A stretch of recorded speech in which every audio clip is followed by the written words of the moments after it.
Hello बच्चों, तो कैसे हैं आप? आई होप आप सभी बहुत अच्छे होंगे और आपकी स्टडीज भी बहुत अच्छे से चल रही होंगी। मैं प्रियंका आपका चक ट्यूटोरियल में स्वागत करती हूं।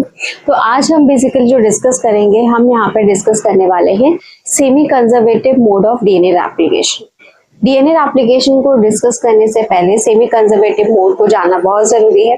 सेमी कंजर्वेटिव की अगर हम बात करें तो सेमी कंजर्वेटिव, कंजर्वेटिव से आपको ये समझ में आ रहा है कि कुछ डीएनए में हो रहा है, लेकिन डीएनए के ओल्ड स्ट्रैंड यानी कि पैरेंट डीएनए जो स्ट्रैंड है उसके साथ कुछ हो रहा है। तो अब देख लेते हैं कि क्या होता है। सेमी कंजर्वेटिव में एक्चुअल में होता क्या है कि जो ओल्ड स्ट्रैंड होती है वो पाई जाएगी और ओल्ड स्ट्रैंड के साथ साथ डीएनए की एक न्यू स्ट्रैंड पाई जाएगी। यानी कि आपको semi conservative mode of DNA के एप्लीकेशन में अगर हम बात करें, एक स्ट्रैंड मिलेगी आपको ओल्ड की और दूसरी स्ट्रैंड मिलेगी न्यू। यानी कि यहाँ पे आप क्या देखोगे, 50% आपको ओल्ड स्ट्रैंड मिलती है और 50% जो मिलती है वो न्यू स्ट्रैंड मिलती है। न्यू स्ट्रैंड वो भी किसकी? डीएनए की, राइट। अब यहाँ पे अगर हम बात करें इस डीएनए एप्लीकेशन में कि semi conservative mode of DNA application दिया किसने था, वो हमारा दिया था मैथ्यू मिचेल्सन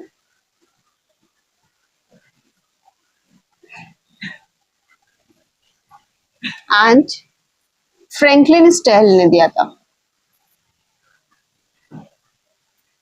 यानी कि इन्होंने सेमी कंजर्वेटिव मोड जो है डीएनए एप्लीकेशन का उसको एक्सप्लेन किया था। अब उसको एक्सप्लेन में इन्होंने क्या क्या लिया, सबसे पहली चीजें रिक्वायरमेंट क्या क्या चीजें थी। जो रिक्वायरमेंट थी, इन्होंने ई कोलाई को यूज किया था। ई कोलाई के अलावा इन्होंने मीडियम यूज किया था। मीडियम जो यूज किया था, दो मीडियम यूज किए थे। एक हैवी नाइट्रोजन का मीडियम यूज किया था।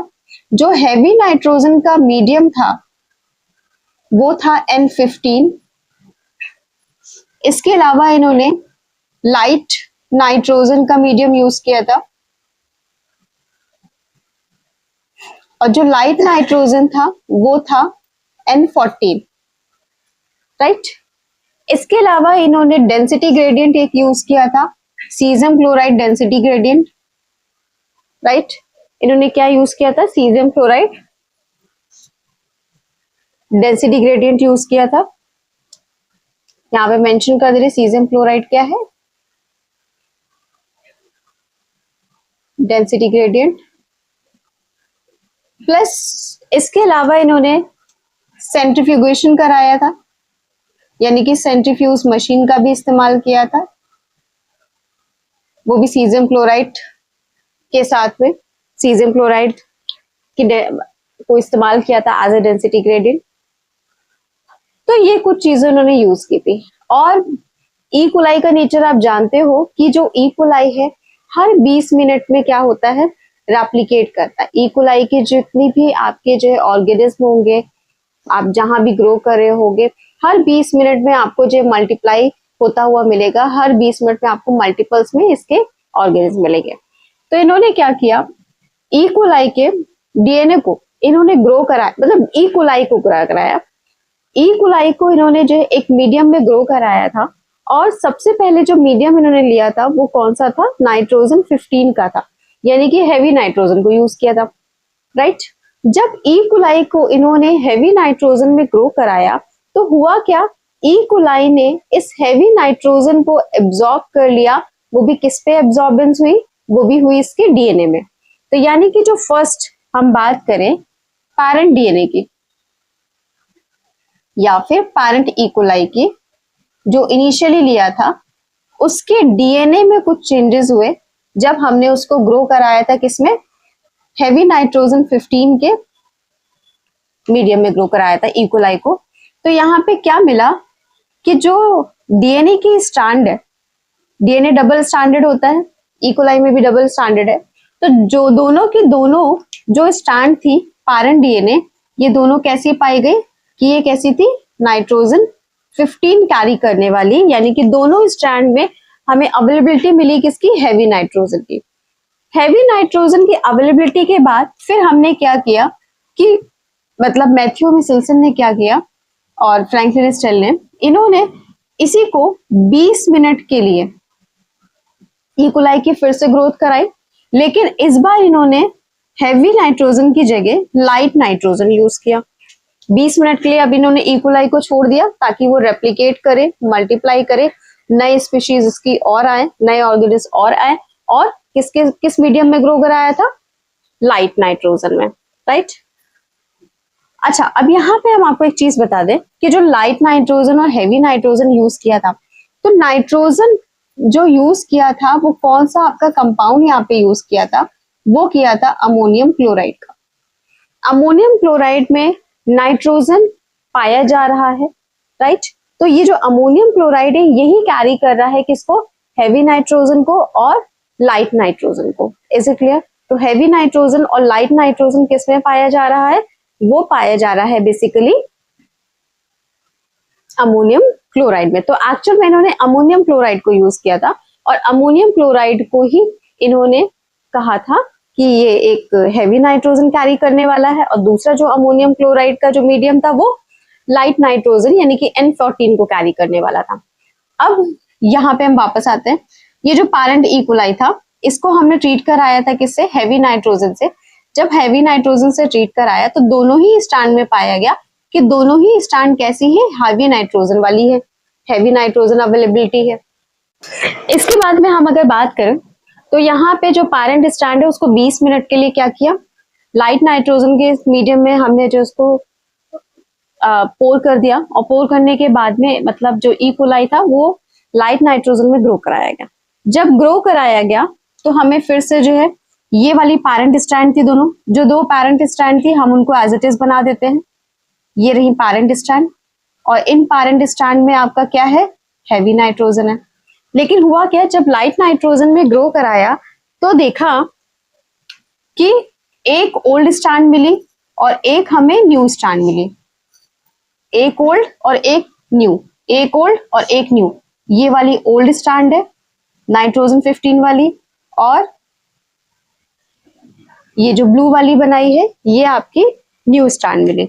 न्यू स्टैंड जो मिली वो पाया गया, वो आपका जो है कैरी कर रही थी न्यू स्टैंड कौन सी? लाइट नाइट्रोजन को कैरी कर रही थी। तो यहाँ पे क्या देखा, जब हैवी नाइट्रोजन वाली डीएनए स्टैंड को ई कोलाई का ग्रो कराया हमने 20 मिनट के लिए, किसमें? नाइट्रोजन 14 में, तो हमें हाइब्रिड मिला। हाइब्रिड कैसे मिली? हाइब्रिड स्टैंड एक ओल्ड थी एक न्यू थी, एक ओल्ड थी एक न्यू थी, यानी कि 50% हमारी कौन सी मिली? हैवी नाइट्रोजन वाली डीएनए स्टैंड मिली, और 50% हमारी कैसे मिली? न्यू स्टैंड मिली जो न्यूली फॉर्म थी, और वो भी कौन सी थी? नाइट्रोजन 14 यानी कि लाइट नाइट्रोजन की थी। तो यहाँ पे हमने क्या देखा कि इसमें हमें हाइब्रिड मिले, राइट, हाइब्रिड मिला। फिर इन्होंने क्या किया, इसको फिर से 20 मिनट के लिए फिर से इन्होंने ग्रो कराया, और वो भी किसमें? लाइट नाइट्रोजन में। अगेन जब फिर से इन्होंने ग्रो कराया तो क्या देखा, अब ये चारों स्टैंड एज अ पैरेंट वहां पे काम की। ये चारों स्टैंड आपकी कैसे काम की? As a parent. पैरेंट है तो हम इन्हें क्या कर रहे हैं? चारों स्टैंड को अलग अलग ड्रॉ कर दे रहे हैं। ये चारों स्टैंड आपकी अलग अलग हमने कर दी। एक हाइब्रिड थी और तीनों चारों हाइब्रिड को हमने अलग अलग कर दिया, यानी कि ये हमने ओल्ड स्टैंड बनाई। और फिर क्या देखा कि 20 मिनट के बाद यही ओल्ड स्टैंड में न्यू स्टैंड का फॉर्मेशन हो गया, राइट। तो ये न्यू स्टैंड जो मिली वो कैसी मिली? नाइट्रोजन 14 कैरी करने वाली, यानी कि लाइट नाइट्रोजन कैरी करने वाली, क्योंकि हमने ई कोलाई को अब किस में ग्रो कराया? हमने फिर से नाइट्रोजन 14 में ग्रो कराया है, और नाइट्रोजन 14 कैसा है? लाइट नाइट्रोजन है, ठीक है, ओके। अब यहाँ पे आप क्या देखोगे, यहाँ पे जो हमें हैवी नाइट्रोजन मिला इस स्टैंड में मिला और इस स्टैंड में मिला। बाकी जो हमारी दो यहाँ पे जो डबल स्टैंडर्ड डीएनए मिला वो हमारे कैसे मिले हैं? दोनों ही हमारे मिले हैं कैसे?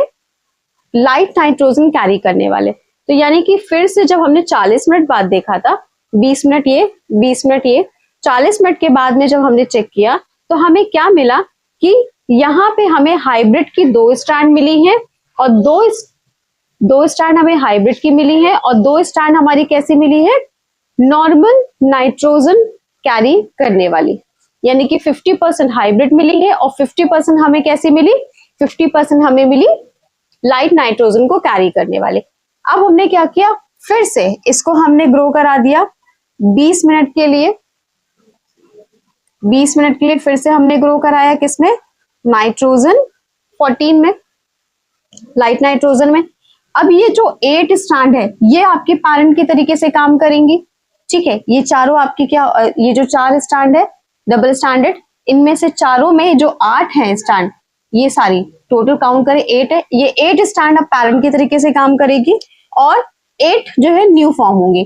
तो आप यहाँ पे क्या देखोगे, 1 2 3 4 5 6 7 8 और 8 स्ट्रैंड की हम लेबलिंग कर लेते हैं, जिसमें से हमारी पहली वाली हमारी जो है नाइट्रोजन 15 वाली थी और सेकेंड लास्ट वाली नाइट्रोजन 15, इसके अलावा हमारी नाइट्रोजन 14 वाली सारी थी, सारी हमारी कैसी स्ट्रैंड थी, नाइट्रोजन 14 कैरी करने वाली।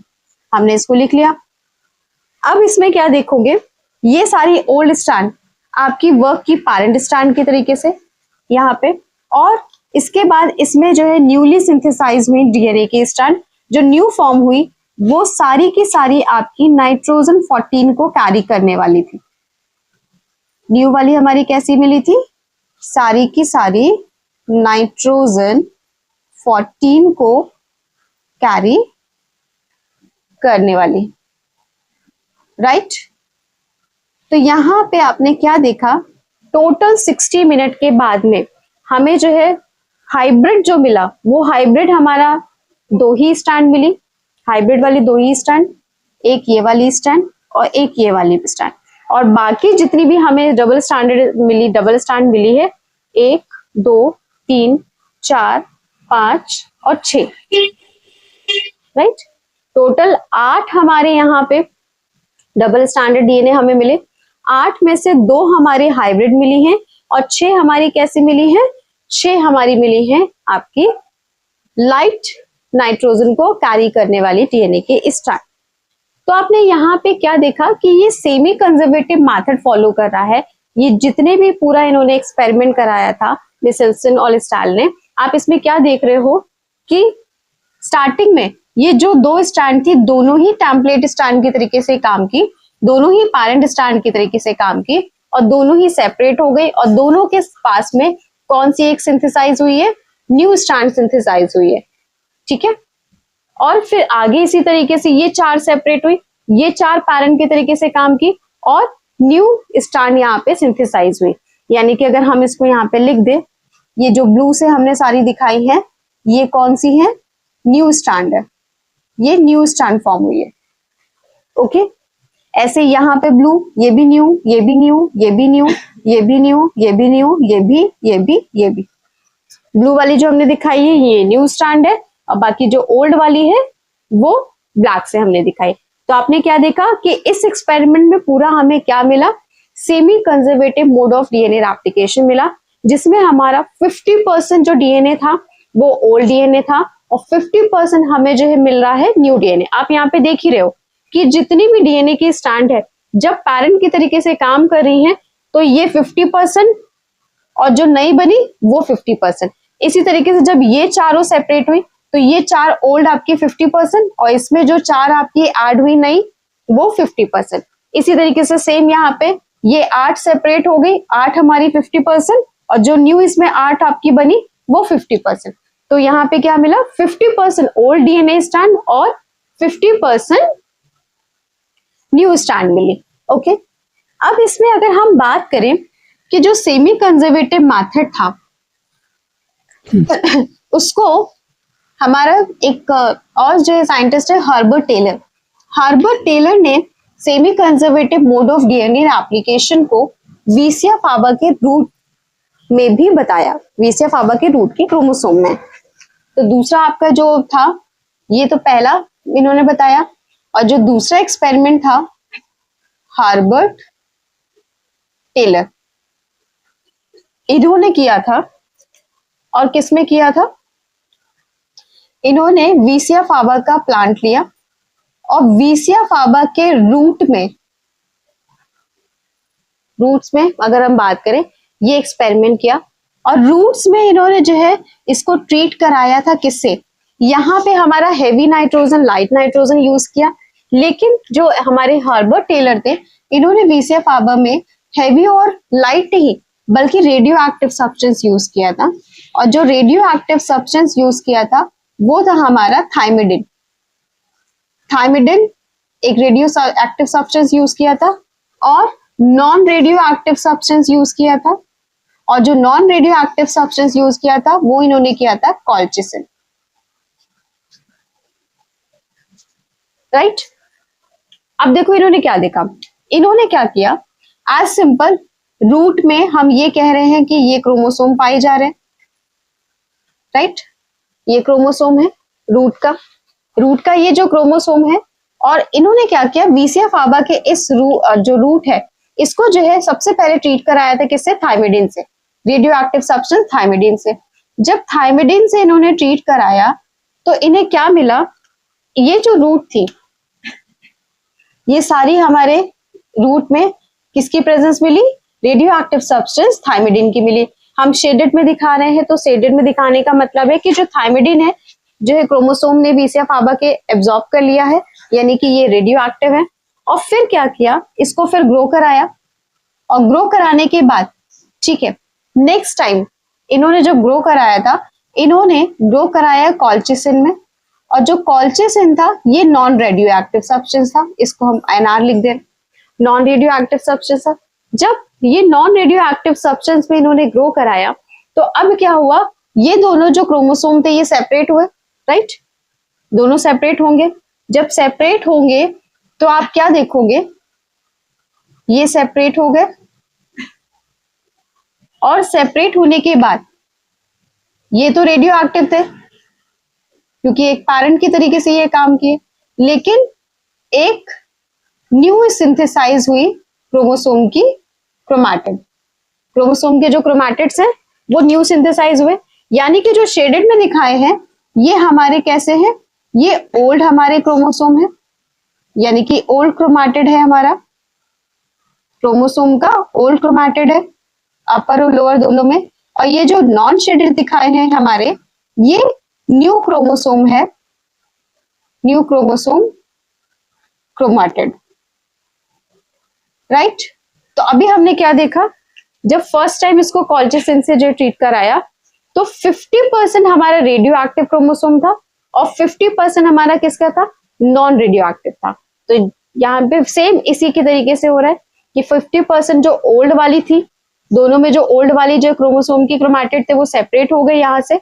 जब सेपरेट हुए तो 50% हमारी कैसी मिली, रेडियो एक्टिव मिली, यहाँ भी 50% रेडियो एक्टिव मिली। और जो न्यू सिंथेसाइज हुई है ये हमारी रेडियो एक्टिव नहीं है, ये नॉन रेडियो एक्टिव है, क्योंकि हमने इस जो वीसिया फाबा की रूट है हमने रेडियो एक्टिव सब्सटेंस इनिशियली हमने ग्रो कराया था, लेकिन उसके बाद में हमने इसको जो ग्रो कराया है वो non radio active substance colchicine में ग्रो कराया।